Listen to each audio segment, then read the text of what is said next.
শুধু দর্শক বন্ধু, আপনারা দেখছেন একে নিউজ বাংলা। আর এই মুহূর্তে উপস্থিত রয়েছি ভাঙড়।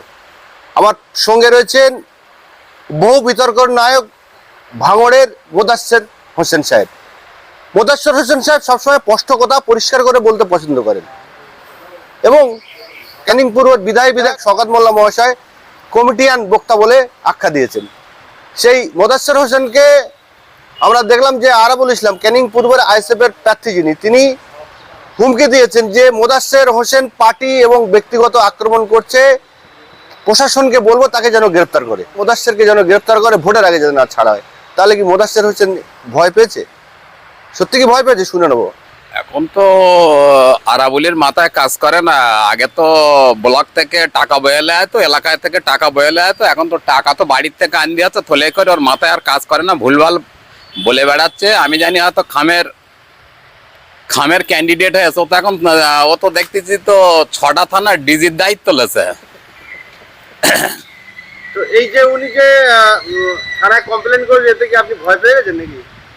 আমি কি বলতে বললি, ও কি এখন কি 6টা থানার দায়িত্ব লে কি কারে জেলে ঢোকাতে হবে, কারে রাখতে হবে, ও কি সেই সিদ্ধান্ত নেবে? ও তো খামের প্রার্থী হয় না, এখন 6টা থানার দায়িত্ব লে ডিজি সাজেছে। এই আরাবুল ইসলাম সহ হাকিমুল সহ তৃণমূলের ভাঙড়ের বেশ কিছু তৃণমূল নেতাদের বিরুদ্ধে আইএসএফের বিভিন্ন অভিযোগ ছিল। আরাবুল ইসলাম ক্যানিং পূর্বের প্রার্থী হলো এবং তার ছেলে দুদিন আগে আইএসএফে যোগদান করলো। না, ও ঘটনা হচ্ছে বাপ আগে এসেছিল, আবার খালি থলেটা দুদিন আগে জয়েন হয়েছে। খালি থলেটা আবার দুদিন আগে মোটামুটি জয়েন হয়েছে, থলেটা খালি করলে এসে এইবারে বাপের সাথে ফের ঘুরবে।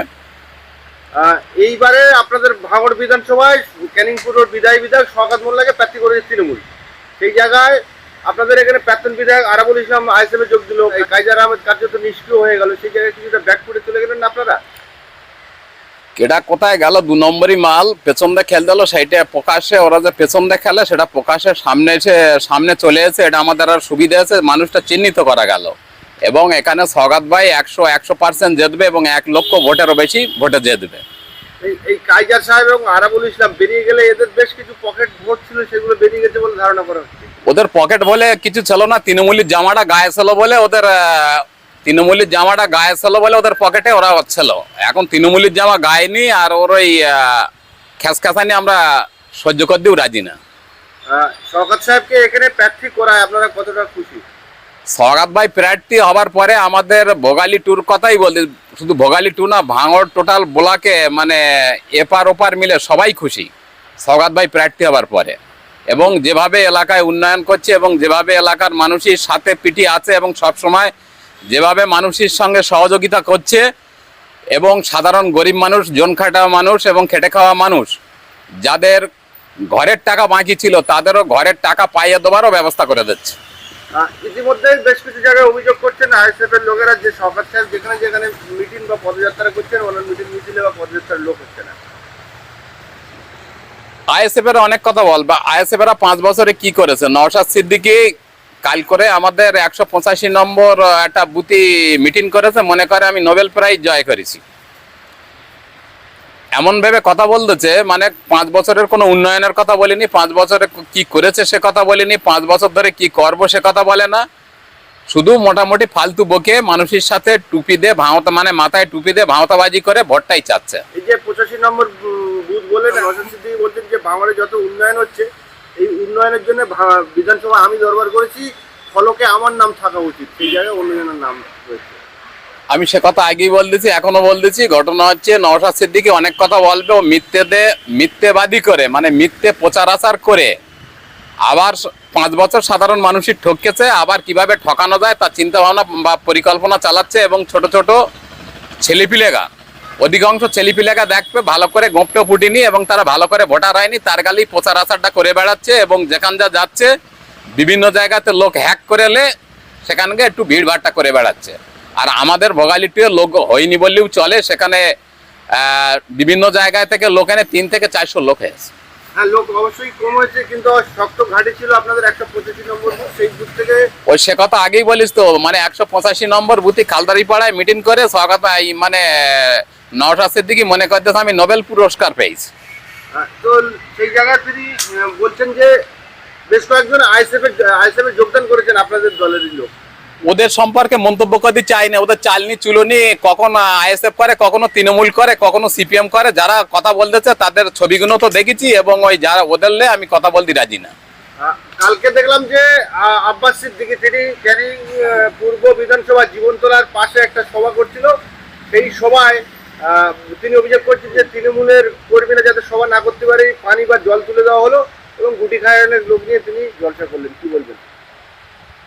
আব্বাস সিদ্দিকী তো উনি এতদিন তো ফুরফুরায় বসে বলতো আমি মিলাদ করতে যাই। এখন যদি সে রাজনীতি করে, সে তোমার সারা জায়গায় সে রাজনীতি করে, তো তার আর কি বলবে? সে তো এখন রাজনীতির মাঠে ময়দানে লেবেছে। দুই ভাই তো মুদিখানার দোকান খুলেছে, কার দোকানে কত বিক্রি হয়।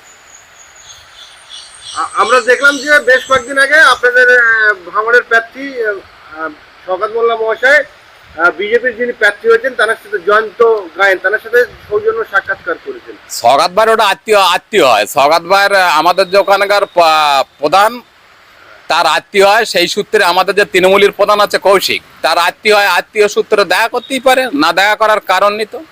শওকত সাহেব বললেন যে আমাদের দলের তিনি মহিলা নেত্রী ছিলেন, আপনি তো আত্মীয় বলছেন। তো সেই ওই মহিলা নেত্রী ঠিকই আছে, অসুবিধে নেই। ভাই বলেছে যতক্ষণ সেইভাবেই ঠিকই আছে, অসুবিধে নেই। এবং তাদের সাথে ভালো রিলেশন, দেখা করতেই পারে, আশীর্বাদ চাইতেই পারে। একটা বয়স্ক মানুষের কাছে সে আশীর্বাদ চাইতেই পারে। কিন্তু আইএসএফ এর ভাঙড়ের প্রার্থী এবং চেয়ারম্যান নওশাদ সিদ্দিকী বলছেন যে শুধু আজকেই নয়, একাধিকবার বিজেপি প্রার্থীর সঙ্গে দেখা করেছেন এবং হঠাৎ করে যে হিন্দু ভোটগুলো 2021 সালে যখন নওশাদ সিদ্দিকী ভোটে দাঁড়ায়, এক গাড়িতে উঠে তোমার ওই সুমহাতি বলতেছে আমারে ভোট দিতে হবে না, নওশাদ সিদ্দিকীর ভোট দাও। তখন কি উনি বিজেপির আঁচলের তলায় ছিল না?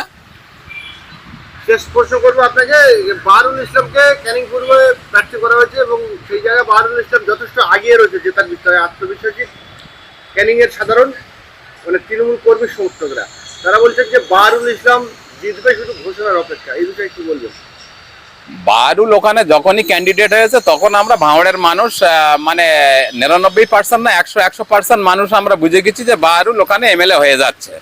এবং সওগাত ভাই এখানে যখন দাঁড়িয়েছে, সওগাত ভাই আমরাও 100% 99% না 100% সওগাত ভাই এখানে এমএলএ হচ্ছে।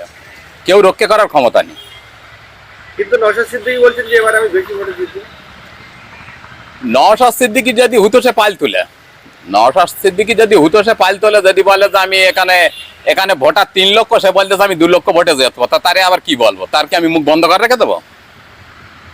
আমরা দেখলাম যে ক্যানিং পূর্ব যে আরাবুল ইসলাম তিনি যখন প্রচারে যাচ্ছেন, আরাবুল ইসলাম দাবি করছেন যে তৃণমূলের যারা কর্মী সমর্থক আছে তারা লকডাউন করে দিচ্ছে, আমাকে দোকানে এমনকি পানি জল টিফিন খেতেও দিচ্ছে না। খেলা শুরু হয়েছে, দেখতে থাকো। আরো কিছুদিন বাদে কাছাকাছি আরো মানে 29 তারিখের আগে আরো অনেক কিছুই দেখতে পাবে। ভাঙড় বিধানসভা থেকে শওকত সাহেব কত ভোটে জিততে পারে বলে আমরা ফের বল দিচ্ছি তো, আমি আগাগোড়াই বলি 1 লক্ষেরও বেশি ভোটে জিতবে। 1 লক্ষেরও বেশি ভোটে শওকত সাহেব এই জায়গা থেকে জিতবে।